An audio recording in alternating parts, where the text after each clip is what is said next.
और अब बात करेंगे आज की सबसे बड़ी खबर की, क्योंकि आज प्रधानमंत्री नरेंद्र मोदी 4 बैठकों की अध्यक्षता करने वाले हैं और आज सीसीएस की दूसरी बैठक होगी। राजनीतिक मामलों की कैबिनेट कमेटी की भी आज बैठक होगी। प्रधानमंत्री नरेंद्र मोदी की अध्यक्षता में सीसीपीए की बैठक भी होगी और आर्थिक मामलों की कैबिनेट कमेटी की भी आज बैठक होगी।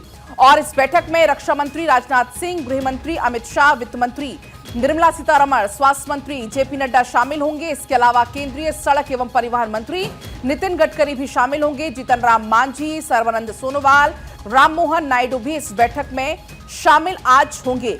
तो बैठकों के लिहाज से आज का दिन बहुत खास है, क्योंकि आज होने वाली है 4 महत्वपूर्ण बैठकें।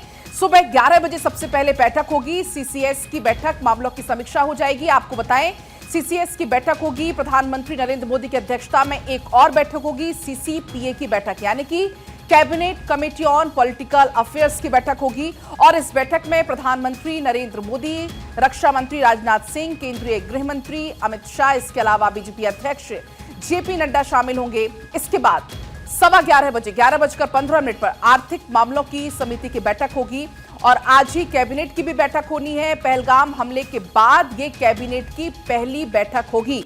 तो आज की ये चारों ही बैठक बहुत खास हो जाती है और इसी लिहाज से आज का दिन बहुत खास है। अगर हम बात करते हैं इन बैठकों की, तो जिसकी अध्यक्षता खुद प्रधानमंत्री नरेंद्र मोदी करने वाले हैं। सीसीपीए की बैठक की अध्यक्षता पीएम मोदी करेंगे और इस समिति को अक्सर सुपर कैबिनेट के नाम से भी जाना जाता है। गौरव हमारे साथ जुड़ गए हैं ज्यादा जानकारी लेकर। गौरव, चूंकि आज का दिन बहुत खास हो जाता है, क्योंकि आज बैक टू बैक 4 बैठकें होने वाली हैं।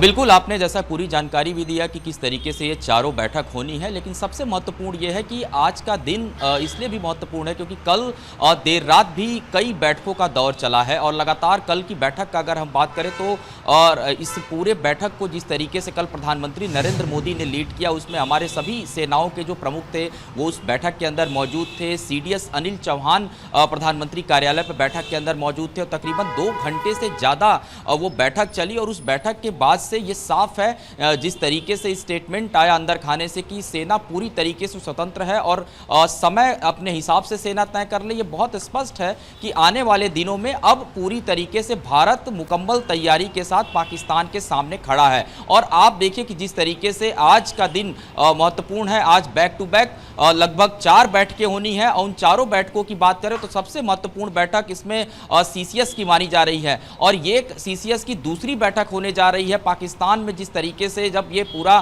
खास करके पहलगाम का जो हमला हुआ उसके बाद पाकिस्तान के लिए ये जो निर्णय लिए गए थे पहली सीसीएस की बैठक में, वो बहुत महत्वपूर्ण निर्णय थे, काफी बड़े निर्णय थे और उसके बाद पाकिस्तान लगातार बैकफुट पे नजर आ रहा था। और आज की जो सीसीएस की बैठक होनी है, समय 11 बजे के आसपास बताया जा रहा, बैठक शुरू हो जाएगी। उसमें भी आज महत्वपूर्ण फैसले भारत ले सकता है, क्योंकि पिछली बैठक को अगर हम देखें तो महत्वपूर्ण फैसले लिए गए थे, चाहे वो सिंधु जल समझौते को रद्द करने की बात करें, वीजा रद्द करने की बात करें, अटारी बॉर्डर को बंद करने की बात करें, ऐसे तमाम जो निर्णय थे वो लिए गए थे।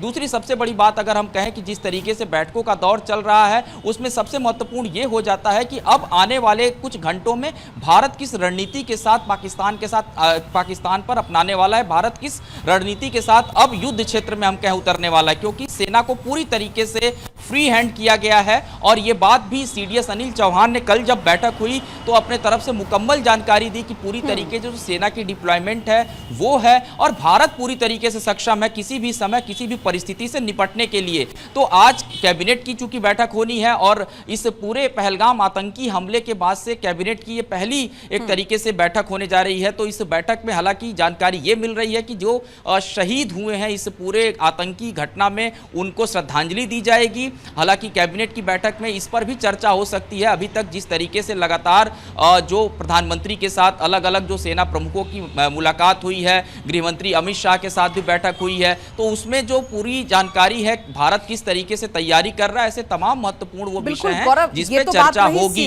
दूसरी सबसे बड़ी बात है, आप देखिए अगर हम बात करें सीसीपीए की, उसकी भी चूंकि आज बैठक होनी है, कल जब सेना को खुली छूट दे दी गई, इसके बाद अब उम्मीदें हैं सीसीपीए बैठक से। अगर हम चूंकि सीसीपीए की बात करें तो जब राज्य और केंद्र के बीच में समन्वय बैठाना हो तो सीसीपीए की भूमिका बहुत ज्यादा बढ़ जाती है।